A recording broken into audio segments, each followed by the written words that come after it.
A 21-61 season ended for the Blazers on Sunday, and then on Monday, we were told by Blazers GM Joe Cronin that the plan is to remain in development mode unless.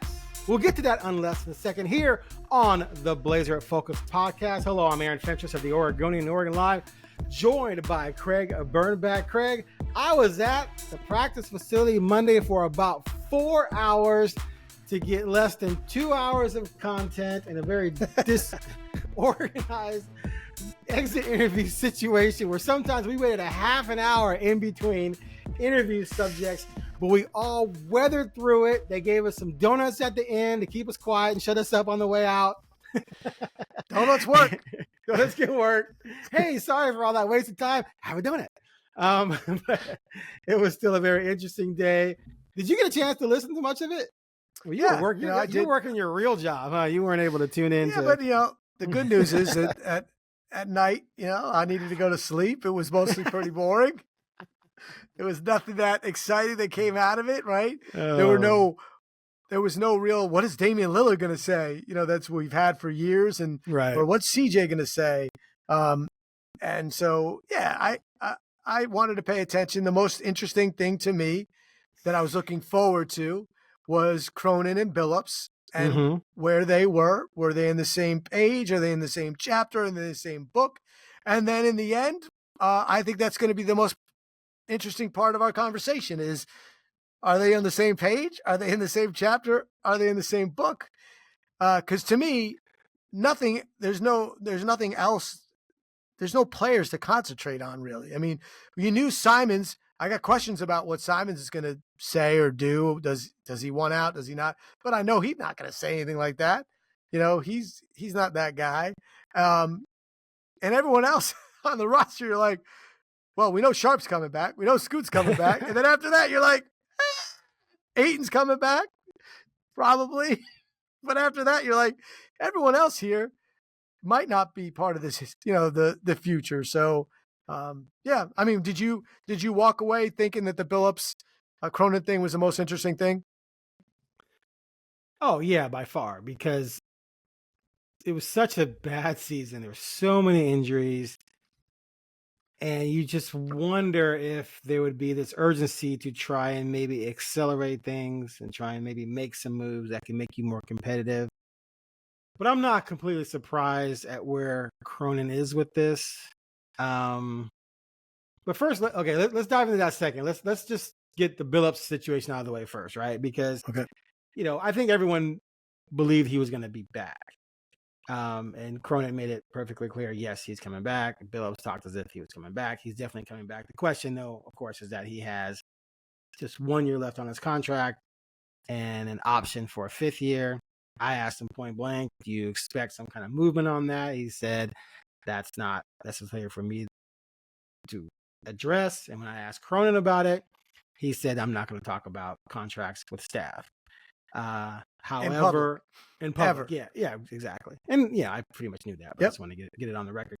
But there something needs to be done there, I think, because especially if you're going to get to what we're going to talk about in the second conversation, if you're just going to run it back with maybe some minor tweaks, basically saying that we expect to definitely not make the playoffs. We might be bad again. You mix in some injuries and then you start tinkering. So you tank to try and get a high pick in what is supposed to be a great draft as opposed to this 2004 draft. Then that could be the play. And why would anyone believe any differently? Because we've seen them orchestrate falling apart and tanking 3 times already, right? But Billups, he wants to win. He's done doing this because he's had to do it for 3 years. However, he's had to do it for 3 years because there was some hiccups in terms of what the plan was going to be. And now there's a clear plan, which kind of mirrors what OKC did, right? And OKC went through a 22-win season and a 24-win season, and then boom, they go to 40. Whereas right now, you can't necessarily count the previous 2 because those Dame got hurt, CJ got hurt, they traded CJ, that was a reset, GM got fired. Then the next year, they were actually trying to win that year until the very end when things fell apart.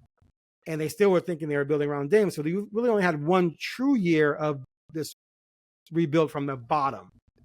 And so Right, you only had one true rebuild, but you've had 3 straight tank years. Right. On purpose or not. Well, yeah, true. But at the end of the day, I mean, you can make the argument that this was the first year of that a la OKC, Right. and then next year would be the second year of that. And then if you've accumulated enough talent, then after that you start seeing growth, and then maybe boom, guys pop, and you become what OKC became, which obviously is the fantasy.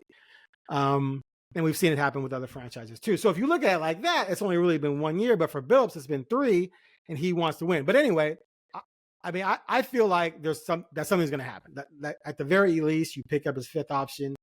At the most, you give him an extension, and you say, okay, we want you to ride this out with us, but we want you to also, reap the rewards when it's over, as opposed to, we're going to make you prove yourself in a year where we're not going to give you any more help.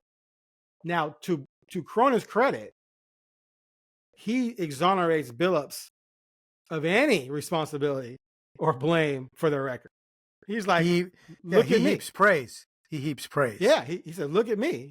I'm the one who put the rosters together, and he heaps praise for the development and his communication, how he communicates, and things he does leadership, outside of coaching, with staffing and being involved in everything. So it sounded like Cronin's fully invested in having Billups have his fingerprints all over the place. And to me, you don't really do that if you're planning on blowing him out and you're blaming him for what's going on. I don't know how anyone could blame him. Like, I see some people out there, we need to fire Billups. And I'm like, do you really think they should have won? Like, where should they have been better?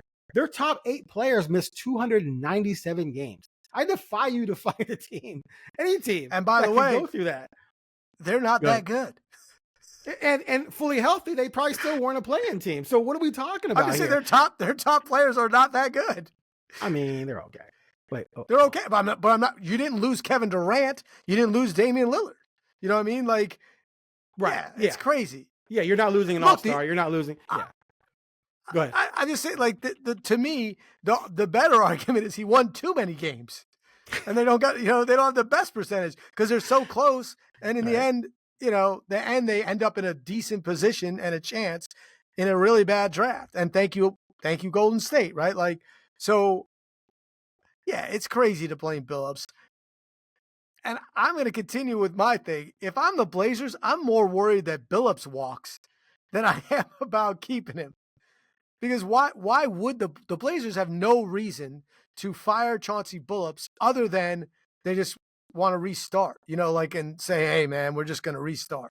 Yeah. Not because of his performance, but if you're Billups, I feel there are way more reasons to say, I'm good. I'm going to go somewhere else and do something else, because this guy just got named to the Hall of Fame. Now this guy, this losing is killing him. It's really hard.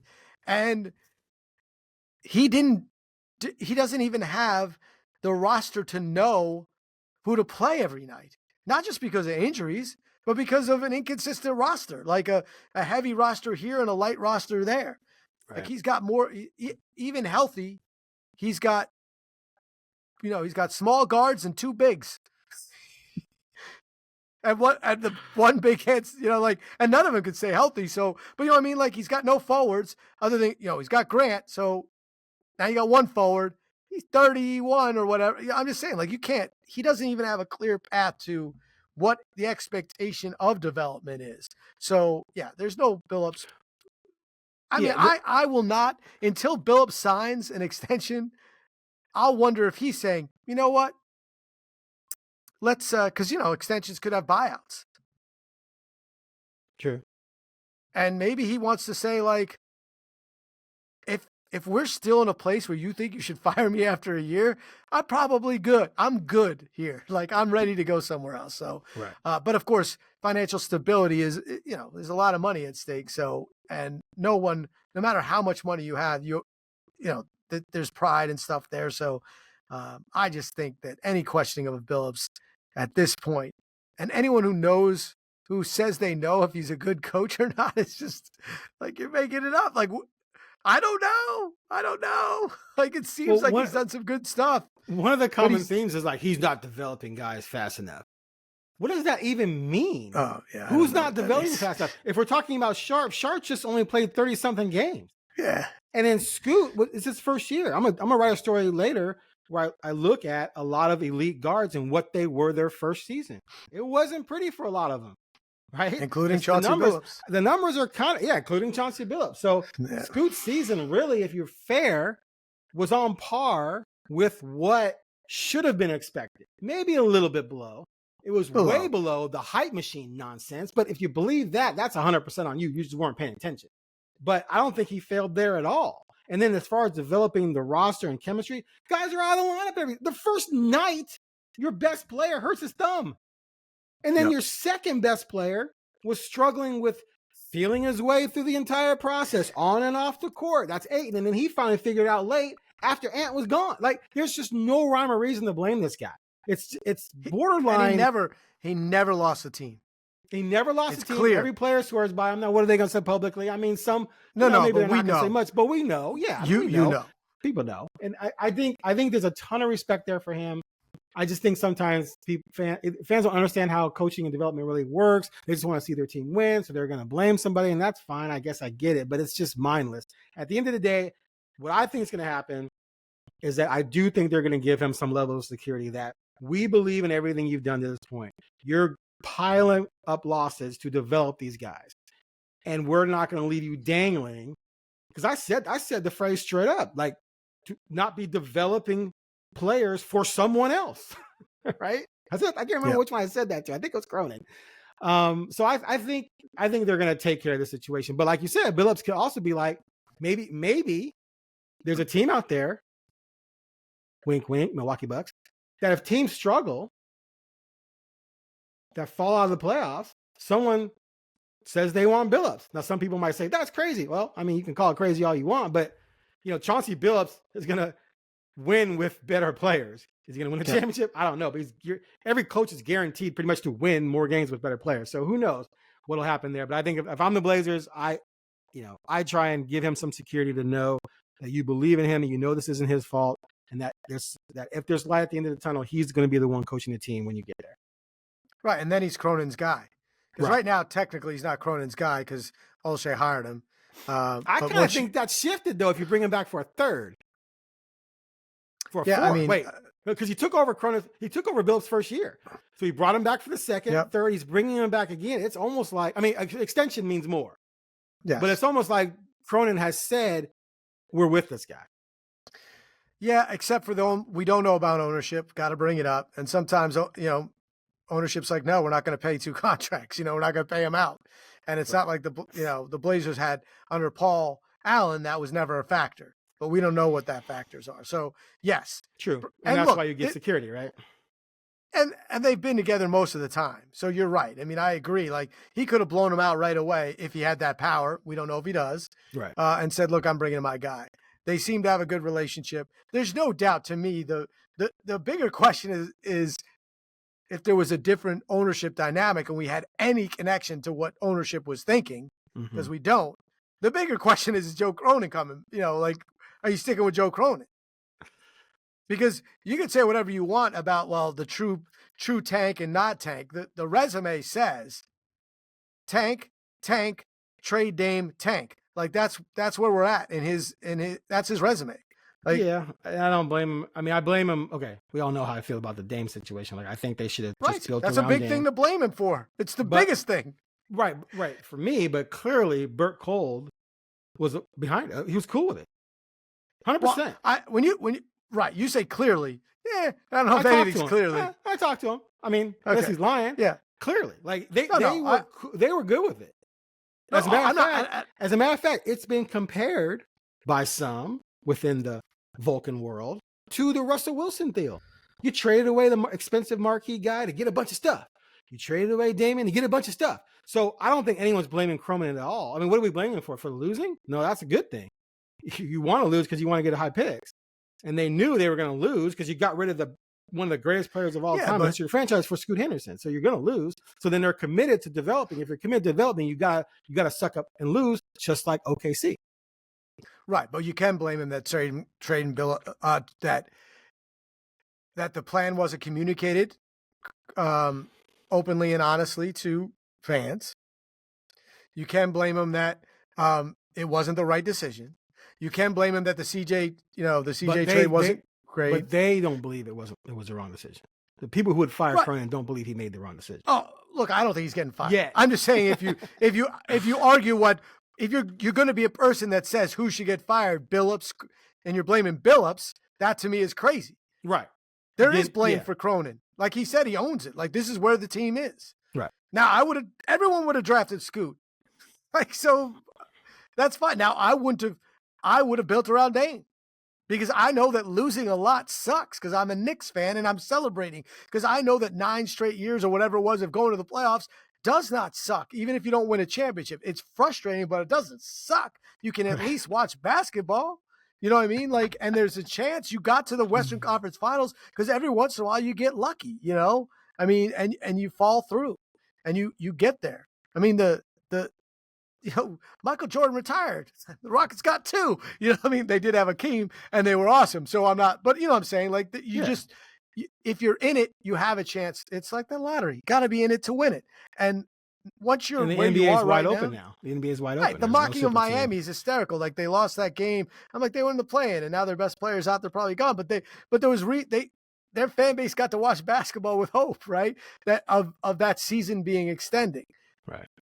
The problem with tanking 3 years in a row, and even if you're saying it wasn't on purpose, is your fan base and your players and your franchise and your corporate salespeople and your sponsorship people, your broadcast partners, they all have to suffer the consequences of being terrible.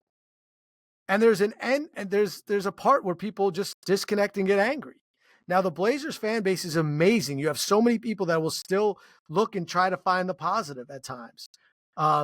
And that's what, but they're not tuning in, you know, like they're not watching. We know tickets are, you know, look, their attendance was so much better than I even thought it would be in the end. Now, we do know that some of those tickets were discounted, you know, but I'm just saying, like, they're not at the bottom.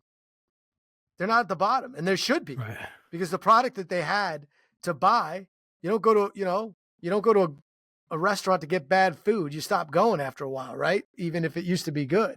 So, but yeah, I don't have any, I don't have the vision for this team right now to get there. Like you talk about OKC. Well, they drafted a guy that's in the MVP discussion in his early 20s. You know what I mean? Like the Blazers aren't there yet. I'm going to say about there Scoot. Yet. No, but neither was OKC when they were winning 20 games with that guy. Right, but they saw it. Right, they saw it, and I think the Blazers still see it with. Okay, let's shift to the other part of this, which was are Billups and Billups and Cronin on the same page, and what's realistic for this offseason and what they're going to look like next season, how many games they can win. So I asked, Cronin basically said up front that development remains a major focus, that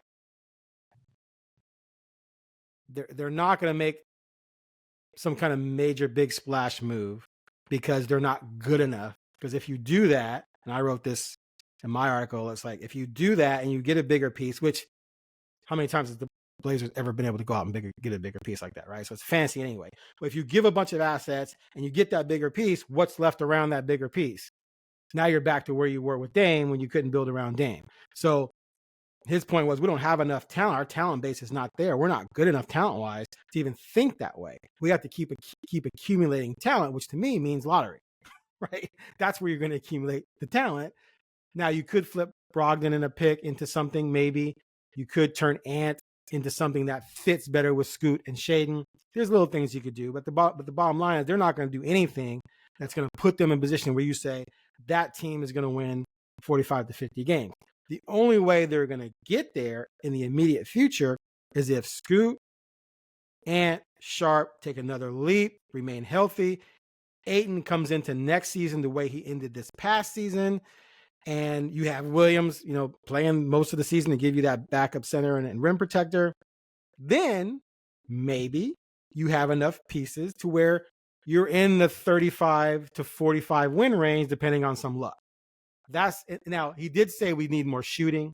He said we need more playmakers. So it sounds like there might be some tinkering to help because they were last in the NBA in three-point shooting. You got to get more shooters around Scoot. As someone told me, if Scoot's the guy, you have to get shooters. You can't have your point guard not be a shooter and no shooters around him, right? That's mathematically impossible for success. If Ant's the guy, then you need a lot of, you need this around Scoot and way too, but you need a lot of defensive help around Ant. So they have to make some decisions there. So they will make some minor tweaks, but everything has to be perfect next year, and everyone has to take another leap up in order for them to have a chance at making the play-in. And if they don't, Cronin's cool with that. If they do, then what he said was that means, oh my God, Scoot, huge jump, Sharp, huge jump, Aiden, huge jump. Now you start looking at it and go, oh, okay, look where we are with this crew. Now I can go out and justify trying to make a bigger, stronger move to then bump that group up. Make sense? It's all about hope, baby. That plan's great. It's all about hope. Keep hope alive. Yeah, I mean, that's the perfect scenario. I mean, I'm not. You're not buying. I'll say, no. I mean, that's a dream, right? There's a lot of things that have to go right for that. Yeah. Until you have one player that you know you can build around, the NBA is hard. Because once you have a star, gotta have a star, and one that like, oh, that's going to happen, and right. And right now they don't have it, so I don't know what the Blazers can do right now as far as like who you build around. Like, I sort of get the fact that they're in this no man's land, that they're like, well, love to build around Scoop, but don't know yet. Love to build around Sharp, don't know yet.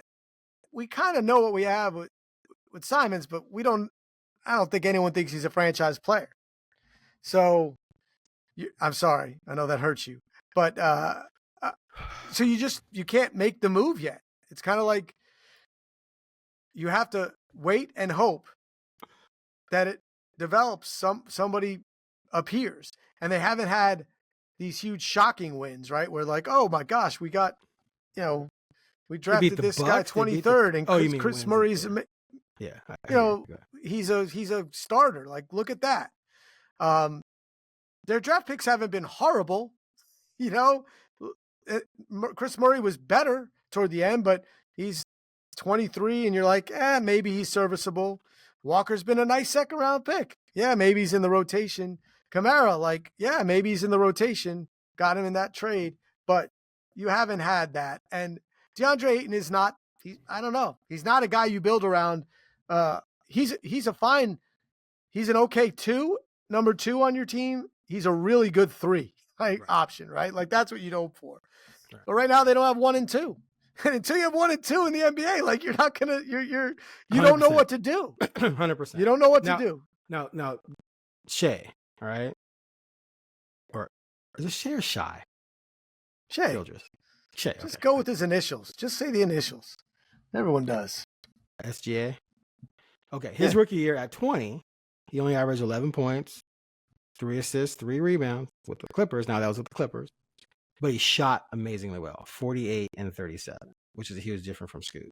Then he goes to OKC and he busts up to 19, 6 and 3. So I would say that, no one in year 1 with the Clippers believed he was going to become a future MVP, or they wouldn't have traded him. Right? In year 2, no one was saying that. It wasn't until year 4 that was like, oh my God. And then year 5 is when he really blew up.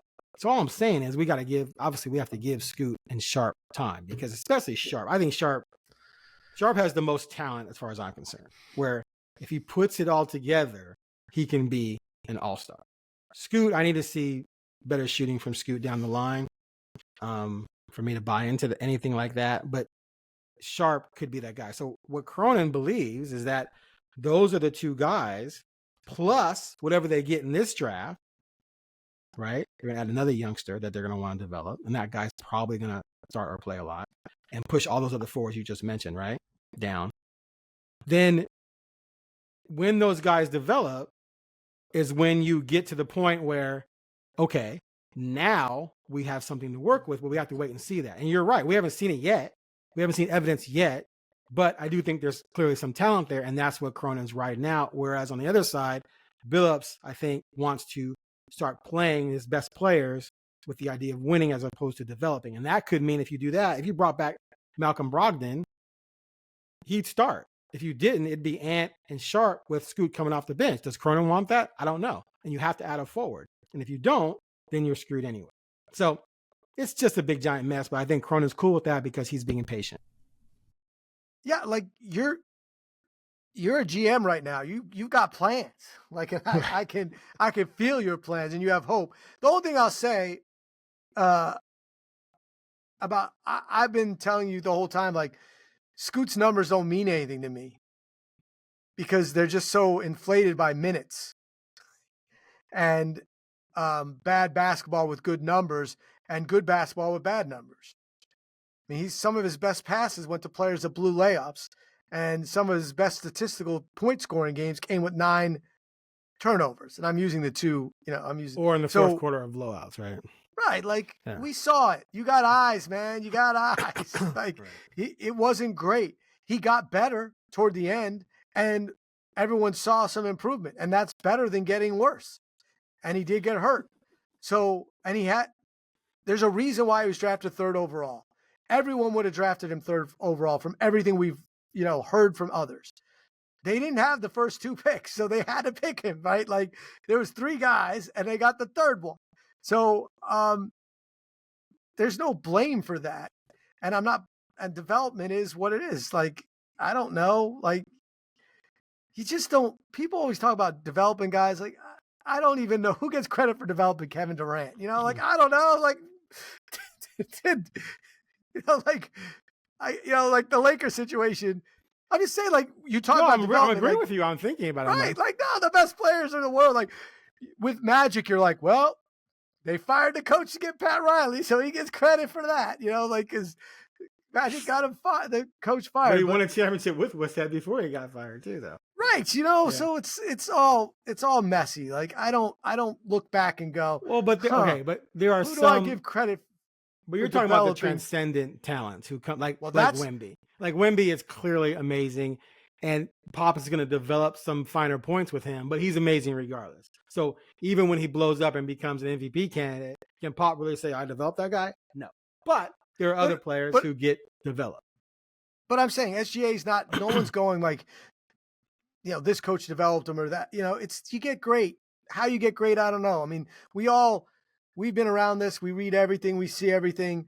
Sometimes the development gets, the praise goes to the 3rd assistant coach, or it goes to his coach at home, or, the internet. I'm saying like I don't even get too involved.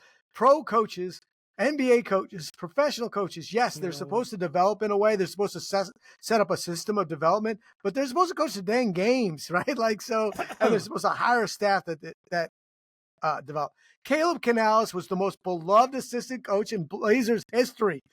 He was a guy out there sleeping on the couch, all that, became the interim, head coach. Did he develop Brandon Roy? Like, he got credit. I did a story on it, like when he was here and how much the players loved him. I'm just saying, like, great players become great. And there are people that can take credit for it, but the credit mostly goes to the great player because work ethic matters. Obviously, born with ability matters.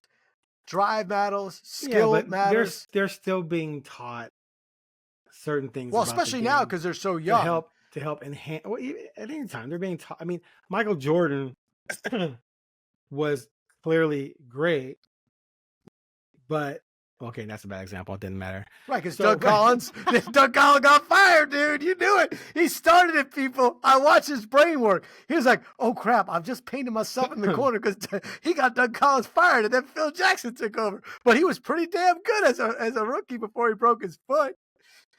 But they still have to be taught nuances and understanding the X's and O's in the game and how to make credit for development plays and certain times and recognize and read things. That's important. Yeah. And then we see it and we take it for granted because they're doing these things, but there's things they've been taught that help enhance their talent. That is a thing.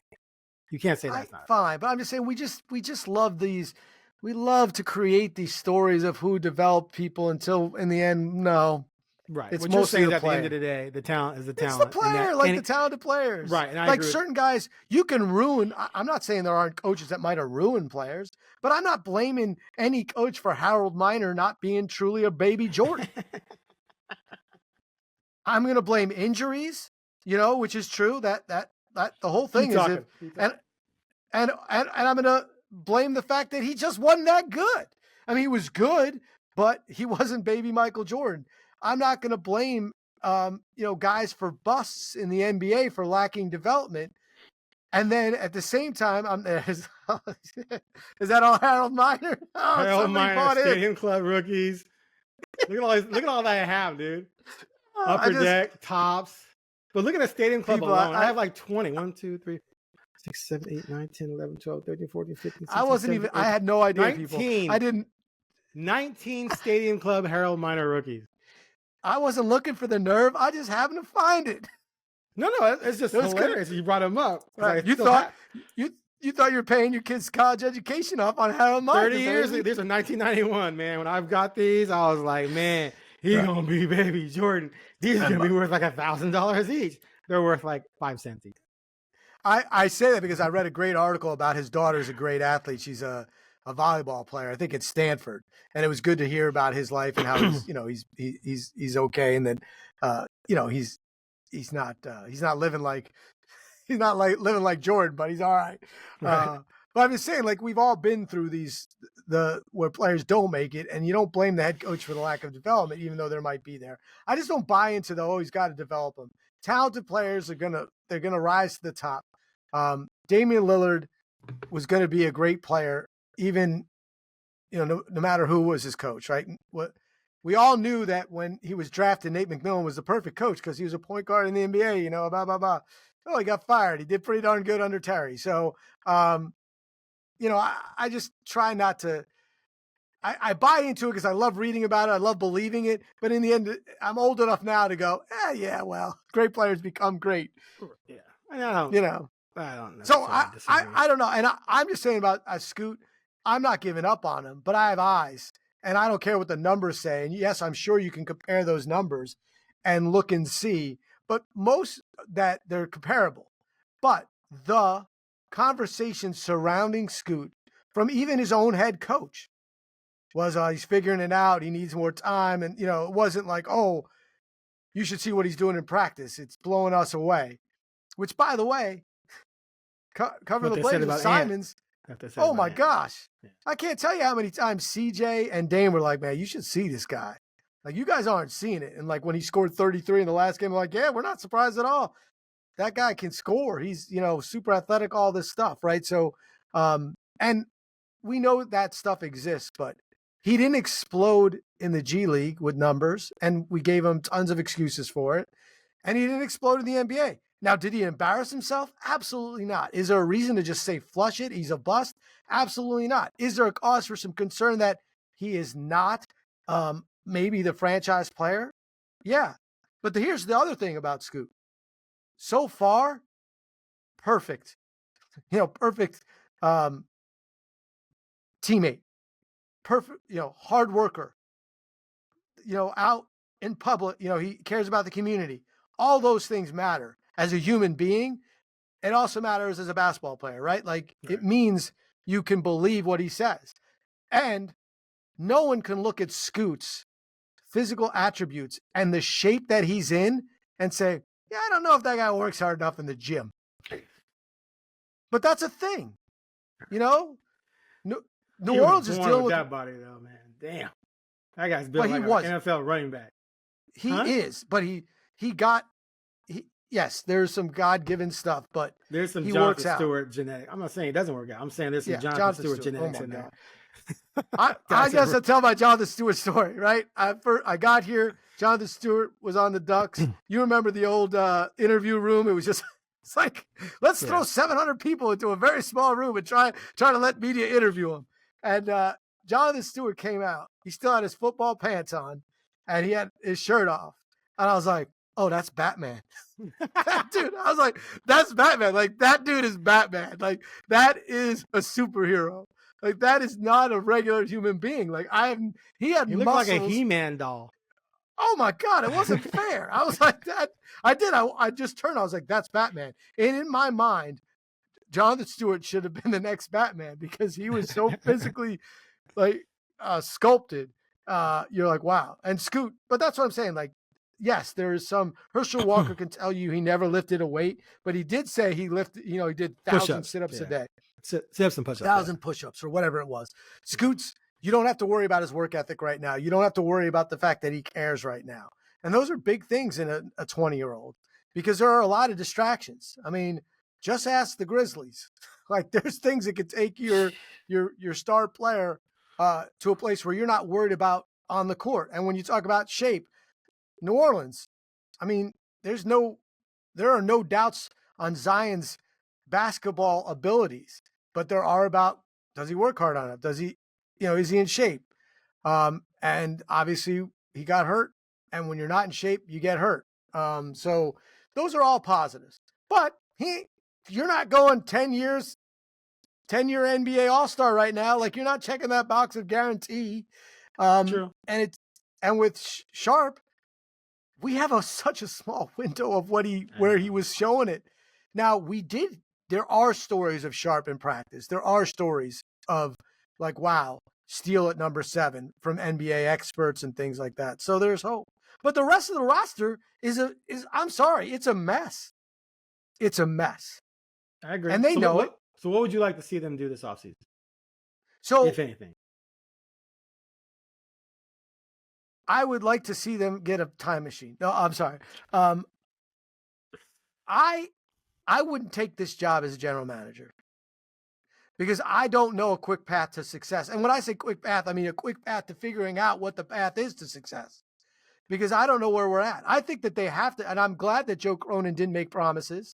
I feel bad that Chauncey Billups says he thinks he wants to win a little bit more because I don't see that as being, I don't think that's the way to go. I think you have to draft again with these 2 picks. I'm fine with a deal that gets you another 20-something-year-old, like trade a few for one that is a player that you believe that is 22, 23 years old that has all-star potential. But the problem is those guys aren't available. Like, no one wants to trade those guys, Right. But look, what's Grant doing on this roster? I mean, why? Like, why? Like, what? Brogdon, you blew it. Look, that's the stuff I question Joe Cronin about. That's not over yet. Brogdon should. That's not over yet. It's not over yet. Yes. Okay, fine. Get something. But, right, it's not over yet. I don't know if you're going to get as much, and I think you might overestimate what you could have gotten. They didn't want picks. They want players, which I give them credit for that. They want some kind of player. Yeah, and that doesn't happen. They're overestimating, but listen, in my opinion, what you could get for Brogdon. Maybe, but if you can't get players, the draft you want picks in is 25, not 24. So I'm just saying, like Detroit, Detroit should be a lesson to you. They held on to 2 really, to NBA players that people wanted for contention, and they didn't trade Bogdanovich, and they didn't trade Burks, and then the Knicks got him for like a second-round pick and they got a player in Quincy Grimes that maybe he's young and maybe he's a starter, but he's hurt again. So I'm just saying, like, I don't see Brogdon because of his injury, his resume and the position he plays and what he's great at. I don't know if they're going to get more, but you're right. It's not over yet. It's not over yet. Maybe they package him in the 49ers, the Golden State pick. Yeah, or maybe they find a place for Grant and get somebody young and good. That's right there. And again, we always talk about this. I don't see those trades, but you don't see them until they happen, right? Kevin Durant is on Phoenix, right? Go to the Wayback Machine when he's on the Warriors. You're like, so he's going to play for the Nets. And then he's going to go and demand a trade for Phoenix. And sorry, Knicks fan, you're nowhere in this mix at all. How is that possible in my Wayback Machine, right? Like, I already bought the jersey. So there are ways to do it, but there is no Joe Cronin track record really yet, right? There's also that other than not making anything that's been significant. I mean, the Sharp draft pick could end up being, really great, and not everyone would have picked him 7th. The Scoot pick is not of course you pick Scoot. I have no blame for Scoot. But the Warriors got a way back in the draft, they got a starter. The Scoot pick, we can give him credit for if he works out, because not because he picked him, but because he made the decision to keep him as opposed to appeasing Dame. But well, you told me, you said that might have been ownership. No, I'm saying ownership. I was saying ownership was with it. Not it was necessarily them. I'm just saying, like, if you want to, you can take blame from anybody. No, and put it on others. I'm just saying. But at the same time, if Scoot doesn't work out and they never make a leap in the next few years, then of course it becomes, you alienated and then had to trade Damian for a guy who didn't work out. So a lot's tied into Scoot for him. So for me, first thing, I've said this to you numerous times. I'm not going to take this team seriously until they have a legit forward on the court other than Grant. There's not one forward on this team that's startable other than Grant. So they have to draft. Their draft pick had better be. They've all started. I know. Every one of them has started. Ideally, their draft pick is a small forward or a power forward. One of the two. 6'8", baby. Just find me a 6'8", because then you can split it, right? You can grant it. They can play either way. Or you go out and you make some kind of deal to bring in maybe a guy who's underachieved and hope that he can still blossom with you, like a Patrick Williams from the Bulls or something like that. And you hope that maybe they take the same path as what they're hoping Ayton's going to do, where they reach their potential here, or like Lowry Markkanen did. If you can find someone like that, oh my God, that's amazing, right? So until they get some forwards that are startable other than Grant, then I can't take this team remotely seriously. And Chauncey said flat out he didn't see a future starter or a full-time permanent lockdown starter at the forward position amongst those young kids that not everyone people are so excited about. So you have to address that. If they do that and then maybe get a veteran, like legit knockdown shooter to add to this, and you come in next season and you remain healthy, I think they win, north of 35 games. I think if they had been completely healthy this season, they win over 30. So if you're completely healthy and you make a couple tweaks and everyone gets a little bit better, you're winning over 35. Does that get you in the postseason? Probably not. You're probably back in the lottery, but you're back in the lottery in a deep draft, and then you sort of go from there. But that's pretty much all I think anyone can really hope for at this point, because it doesn't sound like Cronin's looking to make major moves. He wants Scoot, Sharp, and Grant, and Ayton to lead the way by continuing to grow and develop. Yeah, I mean, I don't see a path. You're like, blow it up. Well, I don't see a path to 35 wins. If everyone's healthy and those guys. Yeah, I mean, 35. I guess that's not a ton. It's more than I would guess. And I also don't know what the benefit of winning 35 games is with the squad, right? With a somewhat if they're general. able to do that, that means those guys have taken a jump. That's the benefit. Yeah. If they've taken a jump, that's good. Right. If they won 35 games, Sharp has shown that, oh my goodness, and Scoot's like, oh, that's our point guard of the future. And Ayton, and then what do you do left Simons? off? Right. Yep. Exactly. You can't win 35 unless guys improve. The one thing I'll say is there is so much room to try stuff with this roster, because there's not, because there's no path, right? There's no obvious path. So I hope that Cronin does something, or look, I hope that whoever they draft shocks the world and is a great player. It's not unheard of. And if they got a Brandon Miller, that'd be great. But there isn't one in this draft, because he'd be the unquestioned number one pick. Right. But I mean, like, there's guys that I don't, this isn't a draft where everyone's like, no doubters. These are, it's like, oh, this guy could be first, second, third. But I mean, there's guys that we saw play in the tournament that were 7 feet tall, that were very athletic, and you can hope maybe they turn into something great. But I look at the team and I don't see anyone that I'm like, oh, gotta keep. Like, you can't convince me there's anyone that I'm like, no way I can get rid of them. And that that's where we are. Until you want to see a forward. I want to see somebody step up and be like, okay, that's one. We got one, right? And that's where the Simons thing is. It's kind of tough because I thought they had one. I really did. I thought that's what, and then they drafted 2 guards.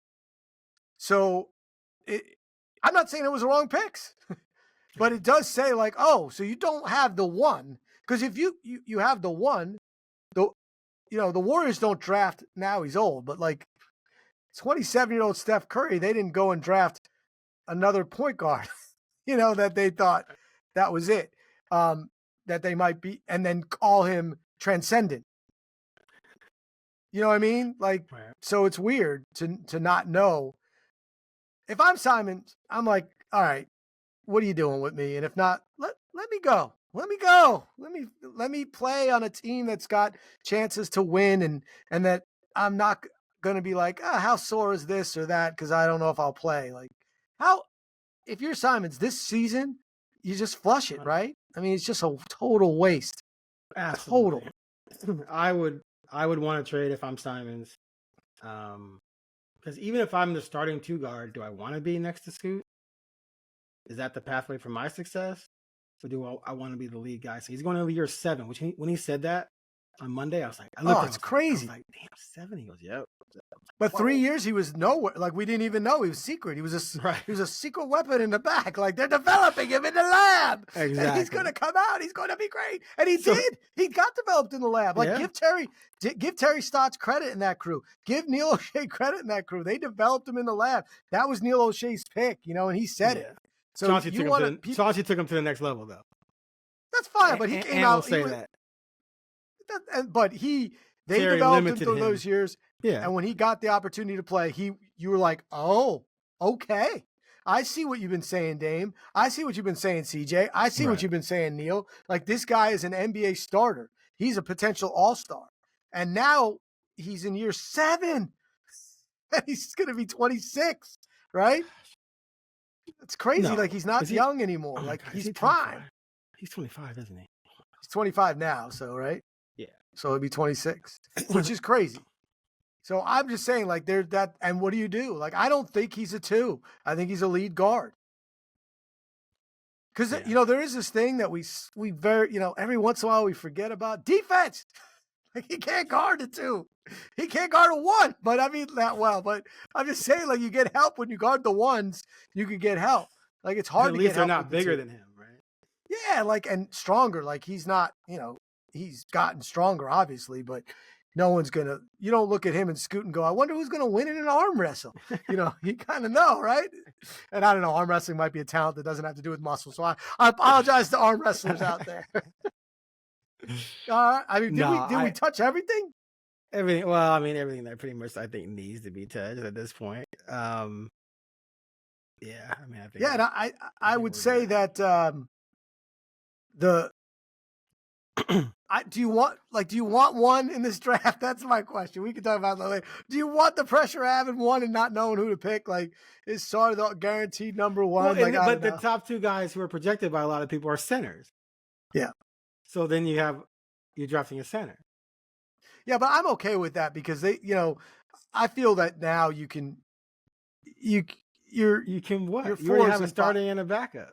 So some of the centers can shoot. Or potential can shoot. Yeah, but I mean, I haven't seen enough of the French guys to know. They need a Brandon Miller. Of course, yes. They need a Williams for OKC. They need Scottie Pippen. They need a legitimate 3 or a legitimate 4. You give a 4, you can play Grant 3 till he's gone. Then you need a 3. Or you give 3 and play Grant at the 4. You have to have somebody legit. Yeah, and honestly, the league's not set up for centers that can't shoot. So, if they can't shoot now, they might be able to. I'm just saying, like, no one know. Did you think Joel Embiid was gonna? No one could envision this guy being a 3-point shooting like that's that well. I mean, obviously, he was a extremely talented player with a nice touch, but we weren't even him at his age. Did you think that that's the guy knocking down killer threes in a playoff game? Like, no. Like, Patrick Ewing now would be shooting threes. He could shoot. Mm-hmm. Yeah. It just wasn't a thing. I mean, we know LaMarcus. I mean, LaMarcus got killed because he couldn't shoot threes because he was 1 foot short of being great at that, right? Like he left the mid. But now if LaMarcus came out and he did change his game by the end, he'd have to, and he would be better at it because it's a different world. It's a different NBA. But yes, correct. In a perfect world, they're drafting a 3 or a 4. Right.